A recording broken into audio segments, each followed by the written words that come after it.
set it off. Gotta know how to fight, ain't no giving up. When the pain come harder, hold your head up. Real winner, go get up. Eating my blessings, breakfast, lunch, dinner. Still one eye open. Hoping and wishing that the world pay attention and listen to the words I mention. Yes, I'm on a mission. Challenge myself for a better living. Every day I give thanks because I'm thankful. You gotta take care of your tempo. You gotta stay humble for your mental. You gotta stay sharp like a pencil. Fight, don't give up, no matter what. Gotta keep your head up, say fight. No matter what, you gotta keep your head up. Fight for your life until it's over. What don't kill you make you stronger. Fight for your life until it's over. What don't kill you make you stronger. Fight for your life until it's over. What don't kill you make you stronger. Fight for your life until it's over. What don't kill you make you stronger. Reach one to teach one. This is your due season. Having faith, keep you believing. Trials and tribulations only last for a season. Speak your healing existence. Walk in your healing, claim your healing. When God heal your body, it's a whole nother feeling. Lay this body down because of death killed it. RP to the old me. Hey, how y'all doing? My name is MoeMcCoy. I'm from Fireproof TV, and today we're working on a documentary called Young Black Men on Dialysis, and I think it's a very important thing to tell a story about because we all know somebody that's on dialysis if you're not already on dialysis. And what we don't know is people are being mistreated. So we're gonna get it cracking right now. Let me introduce my boy, Mr. Babaluski.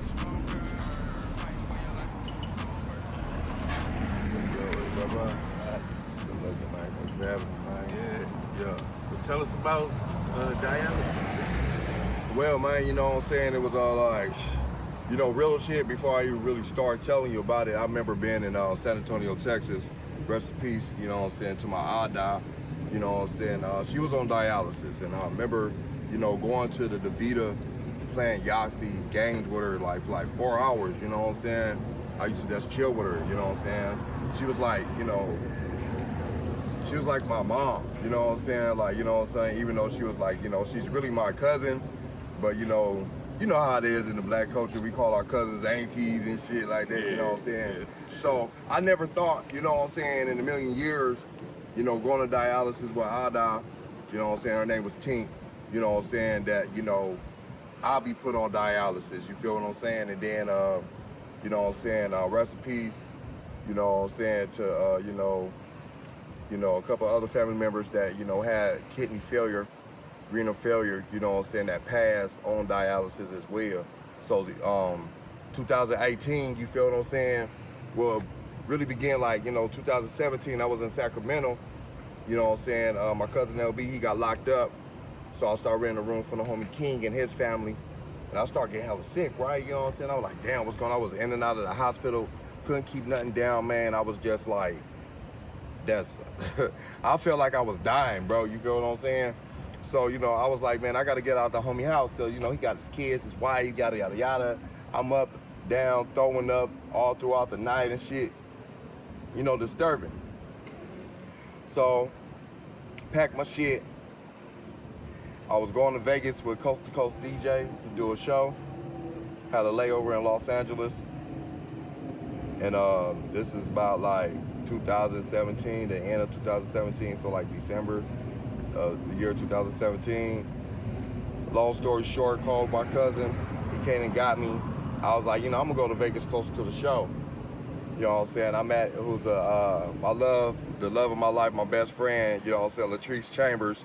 You know what I'm saying? I met her, you know what I'm saying, the end of 2017 in December, right there on 103rd and Avalon at the liquor store.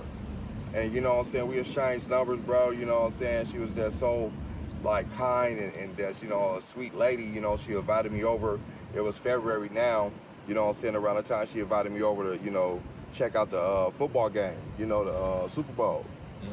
I'm over there, man, it's 2018, February 2018. I think that was like the 6th or the 8th, the day of the Super Bowl. We over there chilling and shit, man, you know what I'm saying, and I'm eating, I'm just fucking it up, you know, good ass food. You got some good ass food. And so, all of a sudden, man, I started feeling real sick. And I started throwing up. I don't know if it was because I was drinking like the Kool-Aid or the red soda. I don't know if it was blood at that time, but it was to the point that, I passed out, woke up in the hospital, man, and you know what I'm saying, it was just like, told to me by the doctor, like, bro, listen, like, you can't leave the hospital without being put on dialysis. Like, if you leave the hospital without being put on dialysis, you're not gonna make it a week. So I didn't even have enough time to say bye, to hang up, to close, to, reminisce on life, beyond that day. It was just like, decision I had to make, all right, go ahead, So they put this, it's called a shunt, artificial vein, they put that in me. That had to grow for like 6 months, while I had, one coming out of my heart, where they plugged me up to the machine and did dialysis. And I've been running strong now for 8 years, going 3 times, sometimes 4, 4 hours each time I go. So I go Monday, Wednesday, Friday. Sometimes I go Monday, Wednesday, Thursday, Friday. You feel what I'm saying? Yeah, man, so, it's just been a life-changing experience, and I'm just ready to get off of it, because I want my life back, I want to, aware people, not to, go down this road, and what to pay attention to and how to pay attention to your body, so this don't catch up with you and you end up on dialysis. What's up? Yeah. All right. Yeah, man. So, that's been life, and it's just been, a learning experience, especially being young black on dialysis by myself, not having a moral support, and it's like, it's so crazy and fucked up that me getting a transplant, a kidney, relies on somebody else giving moral support. It's like, people got family, people got obligations, like, why that shit is not, given to you out of the hospital, so you ain't gotta bother your family or your friends and ask them for moral support. Like, obviously, they don't give a fuck. You know what I'm saying? So it's like, it's me against the whole medical world was already set and stone in what it's in as far as their rules and regulations on getting a kidney. And I'm trying to speak against it because, like, I need a kidney. What happens if I don't ever get nobody to be moral support for me? You know what I'm saying? 6 weeks after I get a kidney, for 6 weeks after I get a kidney, I need somebody there to help me up and down, to and fro, the hospital, doctor appointments and stuff. What happened if I don't get there? What happened if I just know within myself I got the strength? God gonna give me the strength to get up and go and be by myself to get a kidney, you know what I'm saying? So, I just wish it would change, man, because it's like, I've been on it for 8 years, man. I done seen people get on dialysis and get off. You know what I'm saying? I done seen people get on dialysis and couldn't take it and die.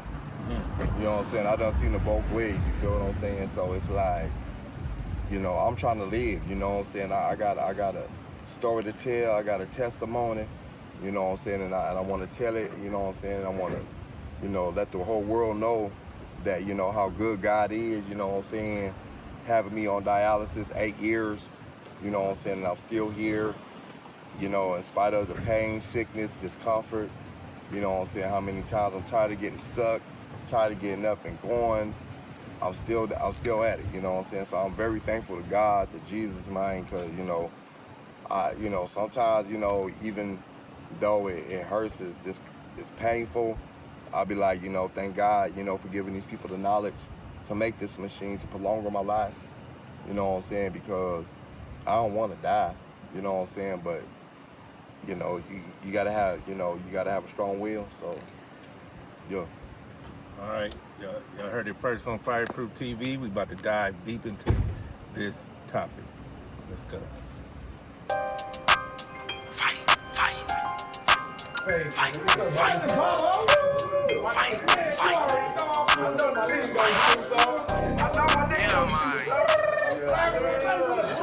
Been waiting for a nigga to come out and show, man. I'm about to get some. I got the blue ready, y'all. Oh, yeah, well, lay that motherfucker on the ground. Man, let's do it, man. Shit, you already know, nigga. Nigga, better 100 shooter on here. Better 100 shooter on. We go. We good, bro.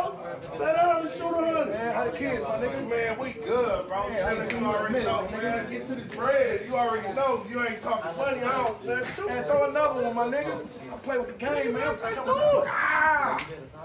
Yeah, 6'8", nigga. 6'8", nigga. 6'8". Shit, you ain't scared of nothing, nigga. Yeah, run that. Ain't scared of nothing. Ah, Al Bundy, that's Detroit. What's happening? Al Bundy. Gotta get the back. Yeah, drop that. Yeah. Half of that. Half of that. Huh? Sexy? Oh. That's not. Nobody moved. Me not. Bet that 100 you don't hit that 100. Ah, Al Bundy. Sorry. Can I get that back? Yeah. All money, good money. Let's do it. Bet. Get off. You know that ain't cake. Ah. 8, give my money. That's 8. You got that. 82. All that. Shoot. 82.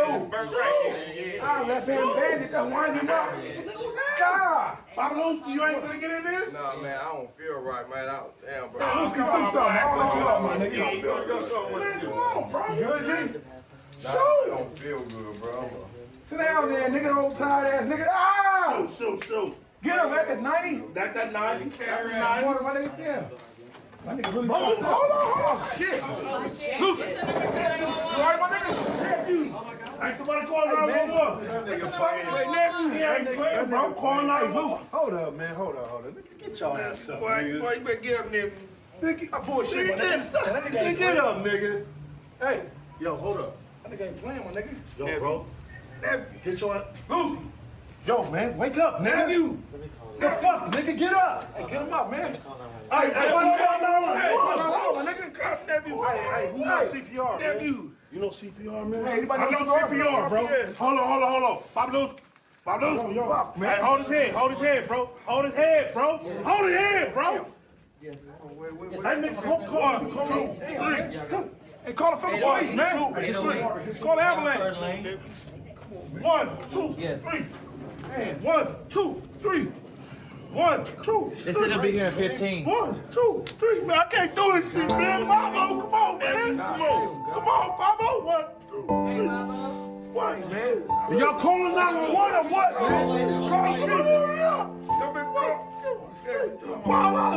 Bobo. Shit. Man, my name is Walter Lejean Young Calloway White. Yep. And where you from? Oh. I am from Los Angeles, California. I was born in Gardena Memorial. You feel what I'm saying? Yeah. East Side, baby. How would you describe yourself before dialysis? Man, energetic. Man, bruh, look, I'm talking about, so I was raised in the South, you know what I'm saying? Like San Antonio, Houston. You know, we had a family construction company.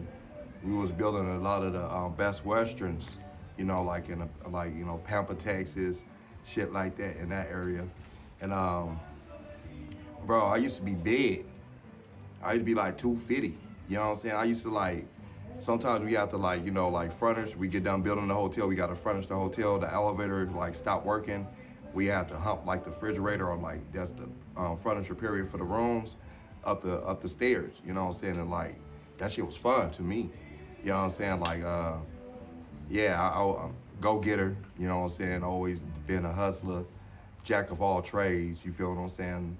Far from a lazy person. You know what I mean? Like yeah, lazy is far what I'm not, you know what I mean? So I always been, you know, rocking shows, had a lot more energy on the stage for sure, you know what I'm saying? Like when I started off like in 2012 in San Antonio on the east side at Club Groove, they didn't really know my name, so they used to call around San Antonio trying to find me.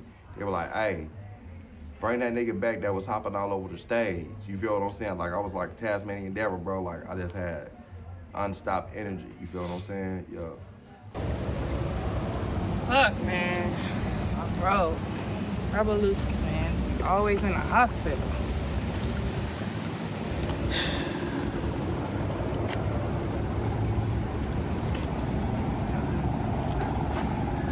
So I got some news.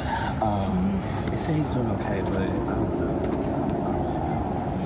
I feel like I've been telling him to talk to his doctor, but he hasn't. Yeah, it's just like, man, just keep going in and out the hospital. Right there. Money. Hey, man, pay this damn rent. What's up? What, I want to know, was Lakeisha there? I didn't even see Lakeisha. Oh, Baba's sister? Yeah, when everything was going on. Yeah, she was up in there, man. She hopped in the ambulance. Oh, okay. She must have been in the front. I don't know. I don't know. All that shit happened, man. Motherfucker just, everybody split up. Yeah, and I hope he all right, though. Nah, you know what? I'm calling Lakeisha. You know, she still got the same number, nigga. Why you She got the same number, right? I believe so. Okay, yeah, I call Lakeisha, check on her. You know, I got to check on nephew. You know, find out the condition of Bobo. We just want to make sure he all right. You know, that really scared me. That shit foul, my nigga. My nigga gonna be good, though. My nigga strong. Yeah, nephew. He always been a fighter, man. I remember he was little. He always be fighting. So we'll call. I call Lakeisha right now. Check. Call her, man. You know what's going on. Intel. Shit crazy, man. You never know you gotta go, man. He gonna be here, though. Hello. Yeah, Lakeisha. Yeah, it's your Uncle Leroy.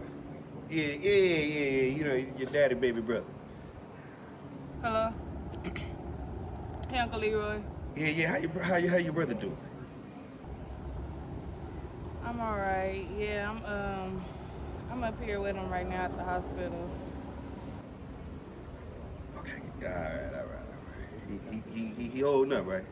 Yeah, he doing okay. It's just, you know, I had to come outside, smoke me a blunt. I couldn't sit up in there with him while they sticking all them tubes and stuff in him and everything. I couldn't sit there and watch that. Okay.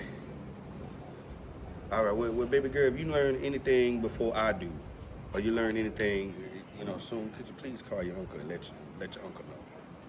You know, your uncle be real worried about y'all. You know, I just can't lose none of y'all. You know? Yeah, because, I mean, I don't know what's going on, but, you know, he a fighter, so I just pray everything be okay. All right, niece. Okay, I love you. All right, I love y'all too. Tell everybody I love them. Talk to you. What's up, Keith? Yeah, that's how. Yeah, she said. Your brother gonna be all right. It's our nigga, man. Yeah, she said thank you. Prayers for you. She said like what she said. Thank you so much. She said she love you too.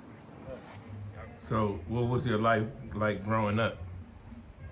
Shit, man. Crazy as fuck, you know what I'm saying? Growing up, you know what I'm saying, in Los Angeles, California, right there on Hooper, 77th place, right behind Primal Lee. Shit. You know, I was growing up right there in the area of the green light? The green light. You know what I'm saying? And that shit right there was horrible. Where, you know what I'm saying, it was just like, you know, any nigga we see in a white tee, you know, it was just on sight. You know, if you was a black nigga in a white tee, you know what I'm saying? And at that point, I was still going to Primal Lee. You know what I'm saying? After Primal Lee, I went to Addison, and like, shit, walking to Addison, you know, I used to see like dead bodies on the ground, you know what I'm saying? And like stomachs pushed in, you know what I mean? So inside the house, you know what I'm saying, very dysfunctional. You know, I was, you know, raised in a fucked up environment, you know. Well, I guess you could say two parents that was trying, but yeah, I guess that's what they want to call it. So when did you first find out something was wrong? Shit, 2003. 2003, man. I was homeless out here in California. You know what I'm saying? My mama was like, bring your ass back to San Antonio. This around the time where my first baby mama was pregnant with my son. And the goddamn me, long story short, she was supposed to come to Texas, have him. She called me, told me I'd never see my son. I tried to kill myself by overdosing on Zoloft and Zyprexa. Ate up half of my pancreas to cause my symptoms to be whacked off. And that's where it started off with diabetes and shit. What did the doctor tell you? After I had to drink the charcoal and they had to pump my motherfucking stomach and shit, man, like, they was just saying I was lucky to be alive. You feel what I'm saying? And I was in and out of the mental institutions in San Antonio, Texas, a good portion of my life, because I was, I just didn't really know how to, swallow that. Really wasn't gonna be able to see my son, and then I didn't see him until he was like 6. So I didn't meet him until he was 6 years old. At Intense Entertainment, it was my first time when my baby mama brought him to me and shit. So yeah. What was going through your mind at that moment? When she brought him to me? No, when the doctor told you. Oh man, a lot of shit was going through my mind. More than anything, I was just, really trying to like pull myself together, more than what he was saying. Like I was trying to like psych myself up to believe it was or not. Like you bipolar schizophrenic. No, I'm not. You know what I'm saying? You just an unfit person, or whatever they said. I was just trying to like really not believe it.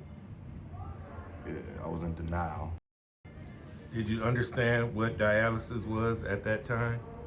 I did, because I used to, like I said, in Texas, I used to go to dialysis with my cousin, to play games with her, So I didn't really know, even when I was going with her, I didn't really know like the depths of it, I know I was just going, Yeah.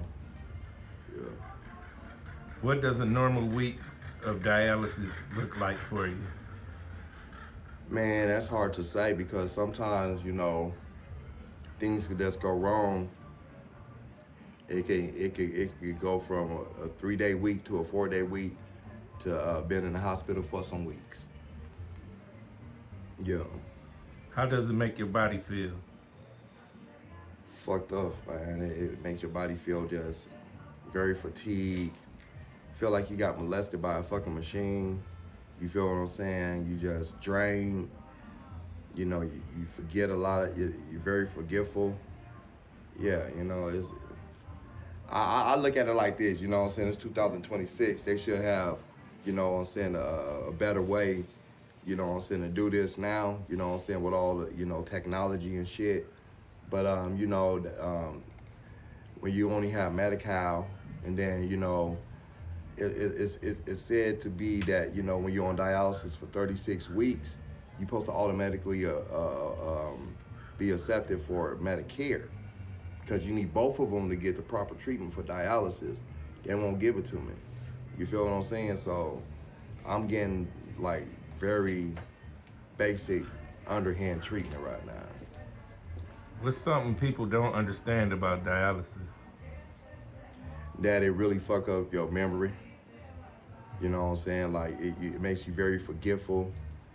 They call it fog brain, when your thoughts is very foggy. It's very depressing at times when you go through it by yourself, especially. You know what I'm saying? Because you don't know if that's the last time you walking in there. You know what I'm saying? If you gonna walk out. If you won't even be able to say bye to your family, so yeah, that shit fucks with me for sure. So my name is Jamal Iams Sr., LA resident, born and raised. First started out living on the west side, grew up on the east side. I'm a father of 6. And I've been an entertainer since I was 17, professional entertainer since I was 17 years old. I'm a member of a band called Funkalicious, which I've been in since I was 17. Part of the Wrigley Clique on the east side. And just, I'm a Gemini, so it's 2 sides of the Gemini. I'm 37, went to Fremont High for a little bit, lived all over LA County for a little bit for, a lot of my life, so I'm a real LA baby. Okay, what do you know about dialysis? One thing I do know about dialysis is that something I would hope one day I would never have to be on or have to need, in all honesty. I know that it's a helpful treatment for a lot of people who have different problems, mainly pertaining to diabetes. And I truly believe that hopefully one day we'll get to a point where our people who are on dialysis will not, or who require to be on dialysis, wouldn't need the machines anymore, and it would be some more of a like convenient or conventional way to be able to kind of maneuver around and, you know, kind of not have to be hindered by being hooked up to the machines. All right. And then, do you think they mistreated in there? You know, in all honesty, I couldn't tell you what's going on in China because I've never been there. You know, so I mean, I can only take someone's word for it. You know, I can only take the word of those who are dealing with that and who are dealing with the pain. So I mean, if they've gone all these years without finding a more of a conventional way of assisting our people who need dialysis, then I believe maybe there is some kind of mistreatment, just like there is in any other medical field and any other medical facility. Do I believe that they, like Michael Jackson said, give a damn about us? No, they don't. So I say, why would they give a damn about those people? You know how America is, and you know, I might not might not be able to say this, or might not be able to get away with it, but you know, white supremacists are always going to try to make sure that those who are less fortunate or who are not the same skin tone as them are not going to ever be able to thrive or be, you know, in a position of power. So they're going to keep those people down. So I look at it, if it's extremely profitable putting those bodies in those beds and those chairs and, you know, draining them of their life for 3 days out of the week, I believe there's a lot of profit the same way that there's a lot of profit of them turning a man into a woman or a woman into a man. When people really need help, they don't give a damn. As long as they able to make profit, there's no money in the cure, unfortunately. What does it feel like sitting in that chair for hours? Depression as fuck. I'll be having anxiety. I'll be like, man, look, y'all need some smoke session in this bitch. You know what I'm saying? Like, let me twist something up. Like, you know, I ain't gonna lie. Sometimes I'll take a edible or something, you know what I'm saying? Because I'll be ready to go. You know what I'm saying? Because I'm ready to get the fuck off this. You know, it's been 8 years, you know what I'm saying? And I ain't really missed a beat on going to dialysis or, you know, going to treatment. And it's just, sometimes it's like, I wish I wasn't in this predicament by myself, sitting here in this motherfucking chair, you know, and, you know, I got family that say they love a nigga, but they won't come sit with me, you know, for 5 minutes to show, you know what I'm saying, the organization that I got more support so I can get a kidney. You feel me? So, yeah. What's been your hardest day on dialysis? I guess when I gotta go back to back. I go back to back sometimes, like, I see myself, like, tripping off the littlest things. I'm like, very irritated. Like, I'm quick to just, like, take things wrongly. Like, I'm discombobulated, you know what I'm saying? Yeah. Have you ever felt like giving up? Plenty of times, hell yeah, shit, you know. You know, sometimes I think like I'm better off dead than alive, and the only reason I'm not suicidal, like I want to kill myself or harm myself, but it's just like, to get a kidney, I gotta have more support. If I don't have more support, they won't give me a kidney. And it's just like, from all my family that, you know, into church, that's like, won't give me the moral support, I gotta ask for it. You know what I'm going through. You know what I'm saying? So that's what makes me work overtime, trying to hit a lick, doing music, you know, these movies or whatever, so I could have enough money one day to pay somebody for the moral support, for their time, you know what I'm saying, for the 6 weeks or forever long it takes. So go a little deeper into that. What is the moral support? How do people support you? I mean, so basically it's like this, right? All right, so I go to dialysis. The dialysis center reports to the hospital. So the dialysis center will call the hospital will call the dialysis center like, yeah, do we have moral support? You know what I'm saying? Do anybody come to dialysis with them? Basically, that's what it means. No, nobody comes with them. Okay, so now it's time for me to go to the hospital, see if I'm a good candidate for a kidney. And then everything check out good. but the only thing is I ain't got more support. And they stand 10 toes on there like, well, we know you're lying. You know, you saying you do, we know you don't, because nobody come to you with dialysis. So, yeah, so basically, like, that's what I'm saying. Like, if it's like for 5 minutes, 10 minutes, it doesn't matter. You know what I'm saying? It builds a record. You know what I'm saying? Like, you know, yeah, every first 10 minutes of dialysis, his brother's with him, his mom's with him. You know what I'm saying? And they very, you know what I'm saying, active in what's going on with them. You know what I'm saying? Being young, black, on dialysis by yourself, it makes them feel like, oh, well, shit, you know, we could just treat them however. You know, it's been 8 years. I know people that got on dialysis and got a kidney within 6 months, got a kidney within 2 months. I know somebody that's don't even got their papers, that's a legal alien out here and got a kidney before me. And this nigga used to live in my car before I got shot. And that fuck with my faith. It does fuck with me because it's like, what the fuck, you know? It shows the separation between race and how they treat them, how they treat us. Being black, by yourself, you don't got the most support, so that means you don't got no family to speak up for you. And majority of the time, they ain't gonna listen to you because you young black, you know, you speaking with a, you know, authority, or you got that passion in your voice to the point they think that you just a angry black man, but they don't understand that, like, shit, nigga, this look like my gravesite. You know, this look like I'm not gonna come through. So having faith is something big in my life, because even though it seemed like it's over, I know it's not, because I believe in God. You know, so yeah. My name is Herbie, aka Haha Herbie, and I am from Dallas, Texas. All right. Have you ever heard of dialysis? Yes, I have heard of dialysis, just in passing, and kind of got a glimpse of it, but I don't really know exactly what it means. I know it's for like when you're in, you're dealing with something life-threatening, and they're keeping you kind of taking care of you during that time. All right. So, do you think they're mistreated when they're there?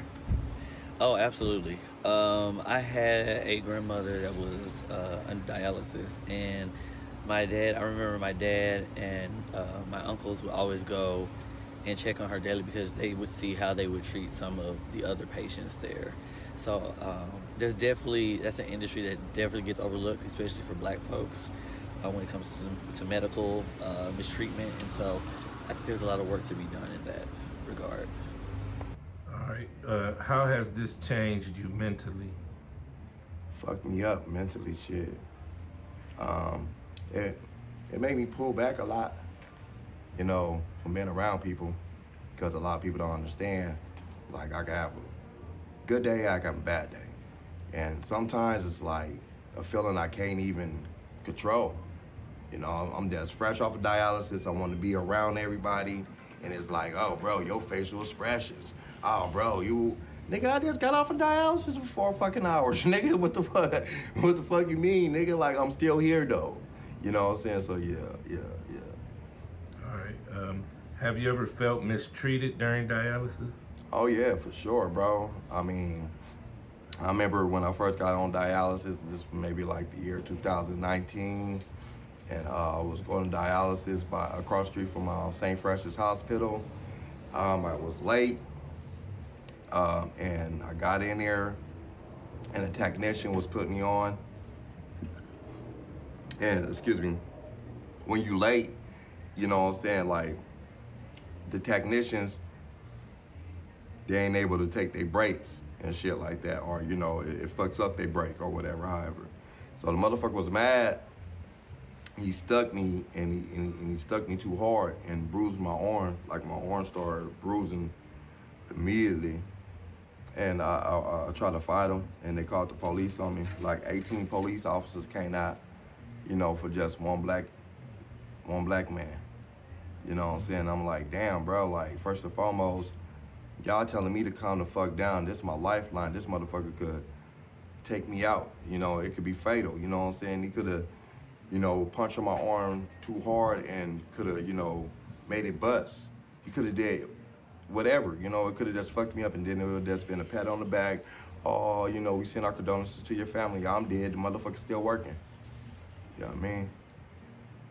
Do you feel like the system really cares about you? Fuck no, it's a lie. They don't care, it's just all about money, bro. I keep on hearing different numbers. I ain't did the research myself, but they offer one patient, and I know what I'm about to say for sure, off of experience, but off of one patient, I believe they make like $19,000 off of one patient. But if I didn't have insurance, it's maybe like $375, close to $400 an hour if I don't have insurance. So if I was just out here, no job, not on Social Security, you know what I'm saying, and I needed dialysis, and the hospital kicked me out, and I needed dialysis, I needed, you know, to live, I had to come up with $400. Well, actually, that would be $1,200 a day just to go to dialysis out my pocket. So it's all the money. They don't give a fuck. Because if they gave a fuck, they would give the kidneys at a more reasonable time. California is the only state to make you wait 10 years. Las Vegas, San Diego, and Arizona only make you wait 5 years. What the fuck that's for? You feel what I'm saying? Like, fuck all that, you know what I'm saying? This world is big enough. This world is advanced to the point, they got artificial fucking kidneys, bruh. So why the fuck I ain't got one? Because I gotta have the money. I gotta have the insurance to get that shit. So I gotta be white, rich, come from a rich family, or just like overwork myself to trying to get the money. Money Bag Road, aka Bag Baby Rose. I'm from South Central Los Angeles. All right. What do you know about dialysis? I know that you lose a kidney. I know that it's like, you know what I'm saying, you're dependent on the system, depending on, you know what I'm saying, somebody to come through, a donor, certain things like that, but, you know what I'm saying, not too much. Do you think they are mistreated in there? For sure, man. I got a friend, you know what I'm saying, Babaluski, man, like just sitting there with him and just having a conversation with him and seeing how they doing him in regards to, you know what I'm saying, the treatment and shit, like it's really fucked up. All right. Anything else you want to say about dialysis? Hey man, you know what I'm saying, I'm a Money Bag Rose, Bag Baby Rose, but at the end of the day, I'm human. You know what I'm saying? And at the end of the day, you know, just giving more awareness, you know what I'm saying, and bringing light to the situation, just seeing my friend go through that type of shit to fuck with me. So, you know what I'm saying, I'm just here to give moral support and learn more about dialysis because, you know what I'm saying, it's something that's going on that's not talked about, you know? So I'm here to just give more light, that's all, shed light on dialysis. All right.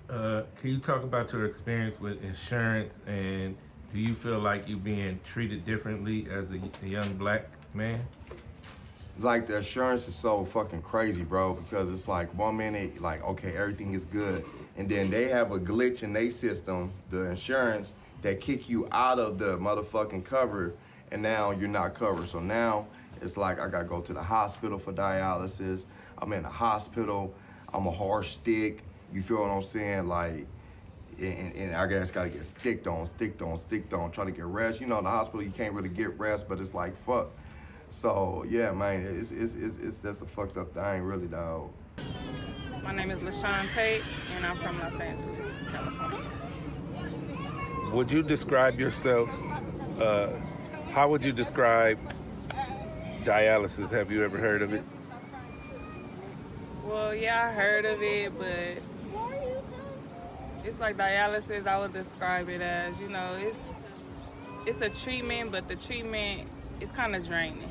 So, you know, like, as far as when they have to go and get on that machine, you know, it's taking so much blood, it just takes so much energy from the body, you know, so it just makes the body feel useless. So it's like I know it's like a type of thing where they're like depressed and stressed, you know, but at the end of the day, it's like, it's always there's a God. So I believe that, you know, as long as we have faith, everything gonna be all right. Do you think they get mistreated during dialysis? No, it's fair.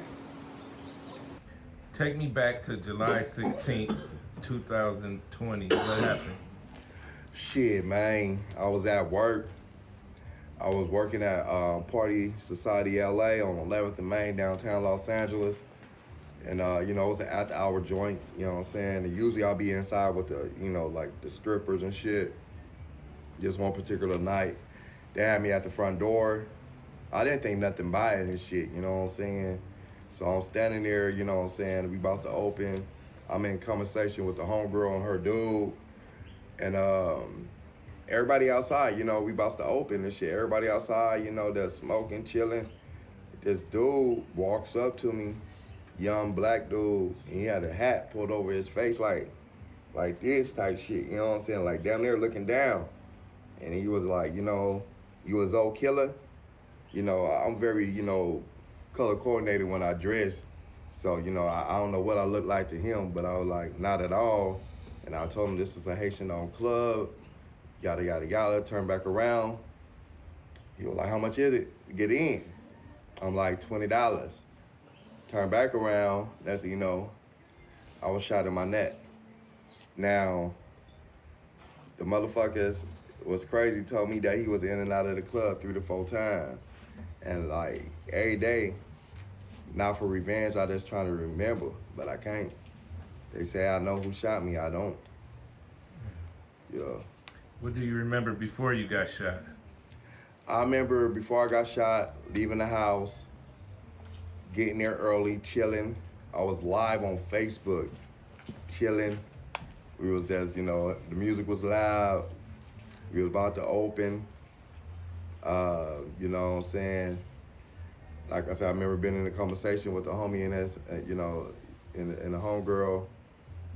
I remember Rico was sitting in his Rolls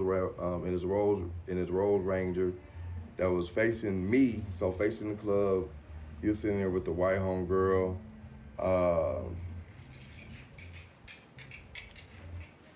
That's about it, you know what I'm saying, up to the point where I got shot.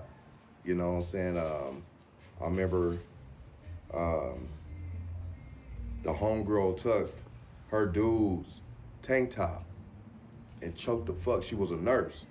So like, don't trip T while I'm a nurse, my nigga, you know what I'm saying? But I gotta choke you down there. So I was on the ground, looking up to the sky, and I looked over, I seen my phone. I unlocked my phone, I called my mom, I told her I got shot. And then I remember the paramedics, stupid motherfuckers, came and was like, scale through 1 to 10, what's the pain level? Nigga, I just got shot in the fucking neck. What you mean 1 through 10? What the nigga, bro? Get me to the fucking hot. They was just doing stupid shit. I was fully awoke until we got to the hospital, and then, you know, I woke up a week later, thought it was the next day. I was in the coma for 7 days. So what was the first thing you remembered when you woke up? Hearing that song,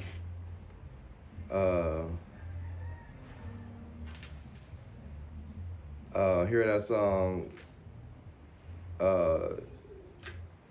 try to wet me up, got some niggas trying to kill me. Yeah, for the shit I done. That's all was playing in my head, right? And then at this time, it was COVID too, right? So I'm waking up, I'm feeling my head. I think my head shrunk and shit. Nigga, I think I'm dying, you heard me? I'm like in this big ass bubble and shit. And it's like this glass, and you can see out, you know, where all the nurses and doctors at. And nobody coming to me, and I'm not thinking in my right frame of mind like, oh shit, it's COVID. You know, maybe they waiting for the test results to come back to see if I got, you know that COVID-19 shit. So that was what was going on, but I was panicking. I was like, can somebody please let me know what's going on? And then they came in here like in one of those spaceship suits, you know what I'm saying, from like head to toe. And they told me like, hey bro, you made it. Like you got shot. Waiting for your test results to come back. And then after that, we could, you know, come in, interact, and talk to you and this, that, and that, so yeah. How did that moment change your life? Man, that shit changed everything about me, bro. Like, I was a real goofy, bubbly cat, you know what I'm saying? Especially when it came to me hearing my music somewhere being played by a DJ or, you know, I was just really into me being an artist, you know what I'm saying? Like, I was on the road with shit, you know what I'm saying? I was really going up with my career in the music industry, you know what I'm talking about? But, you know, ever since that happened, man, it has put me in like a glass cell, bro, you know what I'm saying, that I'm trying to break out of, you know what I'm saying? Like, sometimes I enjoy being by myself, you know what I'm saying? Sometimes it done make me humble, it done made me, you know, very unconfrontational, you know what I'm saying? It done told me how to just mind my motherfucking business, because I don't know what I got shot for. I can't put it to the pile. Like, I don't remember having no funk, no quarrel, doing nobody dirty. If, you know, last I do remember, I used to give niggas rides and, you know, help niggas out and shit as much as I could. So, like, yeah. What goes through your mind when you're alone? Everything. I feel like being alone is like a power, like you know, you got to master, you know what I'm saying? Because it's like, you know, you got to stay examining yourself on the daily. So, you know, I'm trying to always fix myself.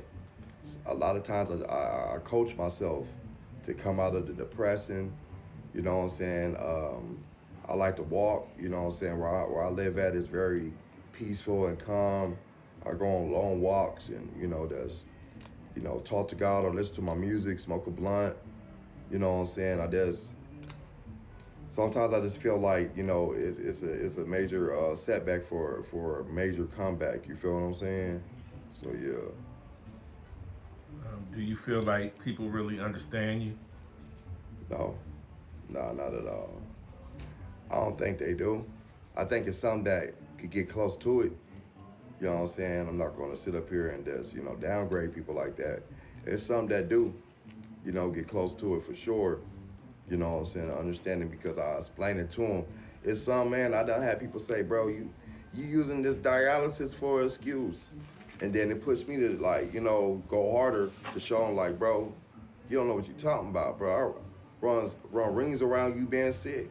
Let me just get over this morning sickness. Let me get over this pain, this discomfort. I swear to God, I'm up and down the stairs faster than you. I'm out working you. I'm out selling you. I'm doing, you know what I'm saying? So, yeah. How do you deal with people coming in and out of your life? Well, the ones that's there now, the door is shut for anybody else, man. I ain't got time for no new friends. I ain't got time for new folk like that, you know what I'm saying? Like, my circle is a dot. And the ones that's in my dot is shown by the people that's around me. You feel me? So, yeah.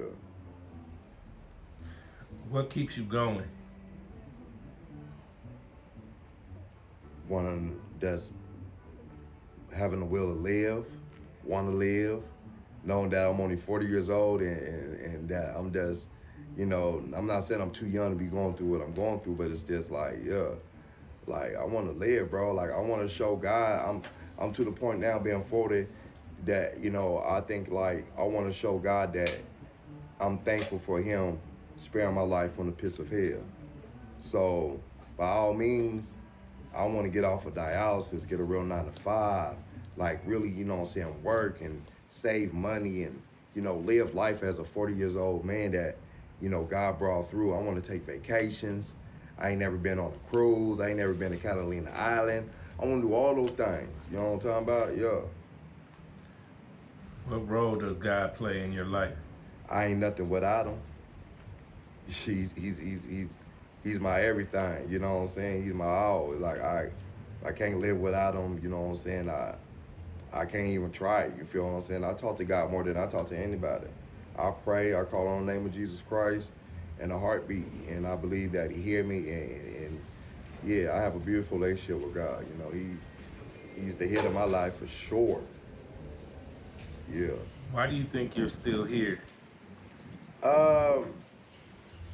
To help other people get through what I've been through. You know what I'm saying? I believe God do have a calling on my life for sure. You know what I'm saying? And I believe that, you know, He got me here to reach one, teach one, to be a light in other people's lives. You know what I'm saying? And how to be an encouragement in other people's lives. Yeah, you know what I'm saying? To do his work, to do God's work, to lead people to the cross, to lead people to God, to Jesus Christ, so they can enter into the kingdom of heaven and be forgiven for their sins. You know, and you know, I'm a sinner within myself, and I know God love me in my sinful ways and my sinful nature, and I just be trying to tell people that, you know, God is nothing but love. If you can go back, what would you change? Everything. I'll change everything, bro. I'll change everything. You know what I'm saying? I'll change the way, you know, I let the people growing up around me affect me of believing in myself. I will never drop out of school in the 9th grade. You know what I'm saying? I do it over, you know what I'm saying? I would have been more stable, together, mature before I had kids. You know what I'm saying? I love my kids, you know what I'm saying? But if I could go back and do it over and, you know, get myself together before I had kids, I will for sure. What do you want people to understand about your life?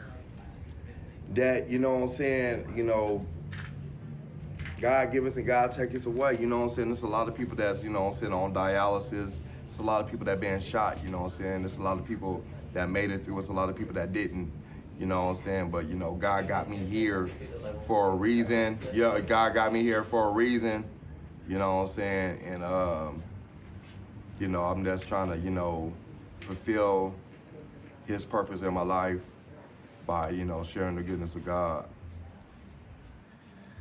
What would you say someone going through this, what would you say to someone going through this right now? Don't give up. Stay fighting, you know what I'm saying, in spite of, you know what I'm saying, like, they don't, you know, if you pass a certain age, they don't want to give you a kidney. You know, I don't know how that feels, you know what I'm saying, but I know it had to be very depressing. So, you know, just know that God got the final say, so keep your head up, stay prayed up, man. Prayer changes everything. I don't care who you are, what you're about, what you do in life. Like, you know, as soon as you call on the name of Jesus Christ, you ask him to forgive you, you can have a beautiful conversation with him every day, man, and he'll guide you in the right directions. What does it really mean to be a young black man on dialysis? It means I feel like a superhero. I ain't gonna lie. I feel like God loved me so much that he got me here in spite of me being on dialysis for 8 years, you know what I'm saying, in spite of me being shot in the neck and my arm being, you know, still paralyzed and messed up. You know what I'm saying? That, yeah, I feel like I'm a superhero, man. You know, God, one of God's superheroes for sure. Yeah. All right. Thank you. Yes, sir. We live to die, die to live. Babaluski. One life to live. Let's get it. Let's go. You gon' miss me when I die. One life to live. One life to live. Let me give you flowers before you die. One life to live.